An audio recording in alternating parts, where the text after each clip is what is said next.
Einstein famously said, if I have an hour to solve a problem, I'd spend 55 minutes thinking about the problem and 5 minutes thinking about the solutions.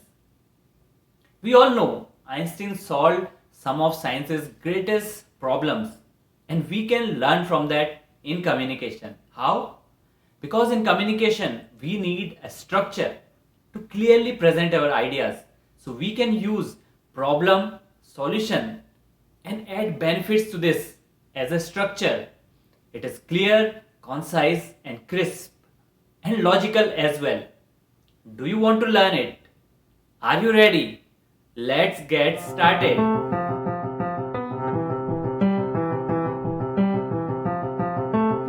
Welcome to Grow with Girija, where we learn about public speaking, communication, and life. In an earlier video, I told you about one of the communication structures, which is what, so what, and now what. And today, we are going to learn another one, which is problem, solution, and benefits. When I was in school, maths was my favorite subject. I used to love solving the problems at the end of the chapter in the exercises. There was some thrill in finding that one right solution. But you know what? Later in life, I realized that real life works very differently. How? Because there's not just one solution to the problems in life. What works for me might not be the best solution for you or someone else or in a different situation.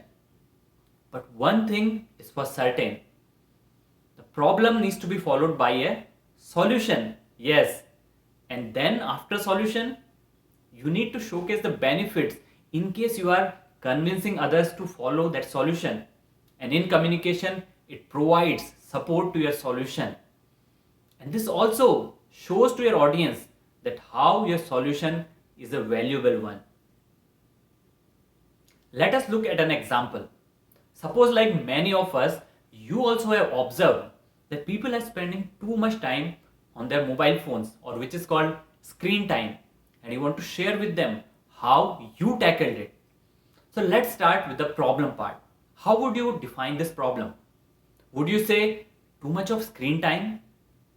But this doesn't sound like a problem. To make it in a problem format, you need to ask a question. So for example, you could say how to reduce screen time. By presenting this in a problem question format, you increase the curiosity of your audience. And also at this point, you could tell people why this problem is important for you.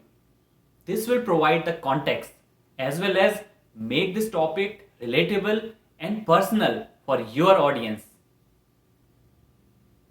Now that you have stated the problem, it is time to offer the solutions. Not just the solutions, but some details around the solution as well as personal examples.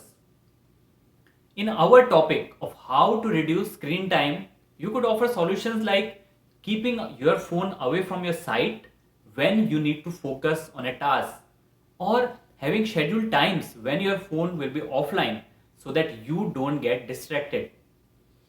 But make sure to provide personal examples, real stories from your life about challenges or how you came across the solutions, because that will make your audience get connected to your ideas. And if it is appropriate, ask your audience what are some of the solutions they have tried or they would recommend, because that will increase your engagement with your audience. Now it is time to convince your audience why this solution is beneficial for them. Because if you want them to take some action, they need to be convinced that the effort they are going to put into this solution in implementing it would be worth the proposed benefits. In our example, the benefits could be increased productivity or better focus. Again, remember to provide personal stories, examples, and data, because it will make it specific and credible. And finally, reiterate the solution part, because this is the action you want your audience to take. And that's it.